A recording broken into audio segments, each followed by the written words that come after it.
Oke, kita simak video yang sangat menarik bagaimana penyebaran virus atau bakteri keluar dari mulut dan hidung kita pada saat kita bersin.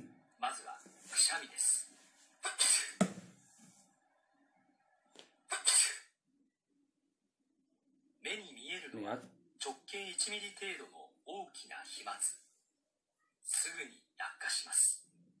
sampai berapa meter radiusnya penyebaran dari bakteri atau virus yang keluar.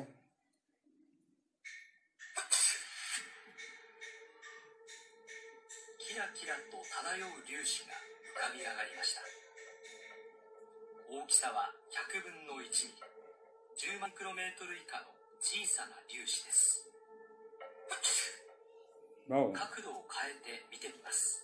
berapa meter itu ya? Bisa kelihatan gitu ya, pergerakan dari ini. Luar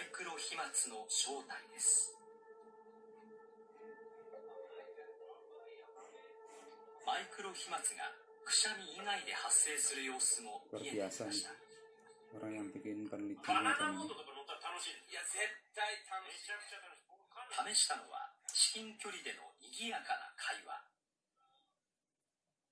Wow, amazing. Seperti itu ya.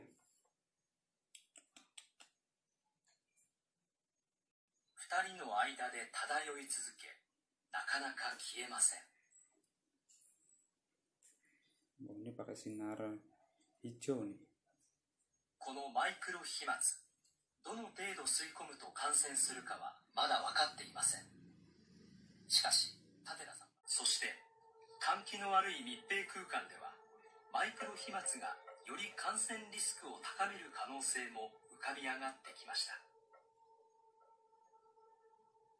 この研究室では、密閉空間でのマイクロ飛沫の動きをシミュレーションしています。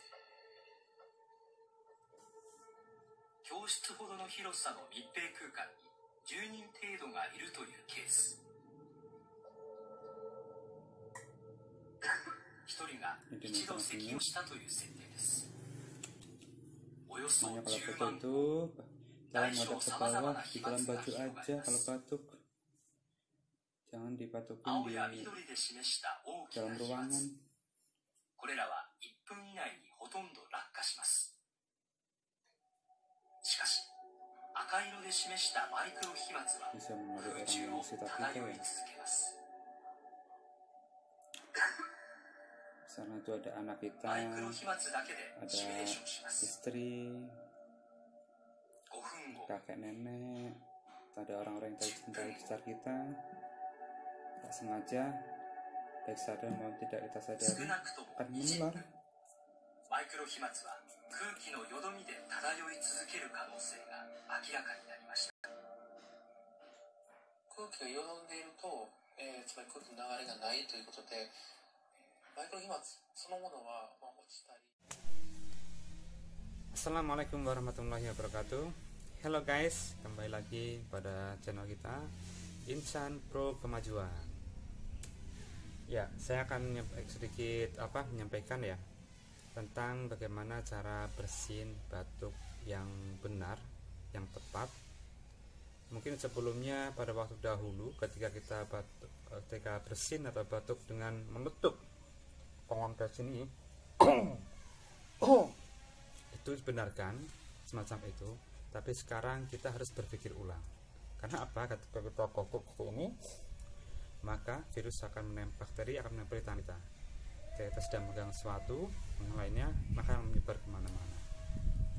Oleh karena itu, sebaiknya kita perlu waspada mulai sekarang, apalagi musim corona. Apabila kita sayang pada keluarga kita, sayang pada anak kita, sayang pada orang yang kita cintai di dalam rumah, langkahnya, baiknya perlu kita tinjau lagi.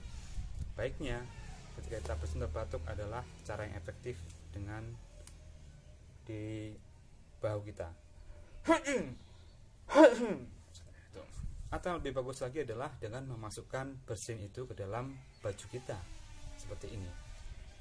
Hacing, hacing.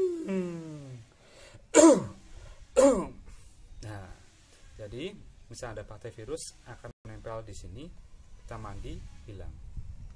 Tapi apabila kita langsung hajing menyebar ke sekitar kita, apabila setelah itu ada orang yang kita cintai dan fisiknya lagi down atau imunitas tubuhnya lagi kurang bagus, dia akan ketularan flu, batuk, atau bisa jadi corona.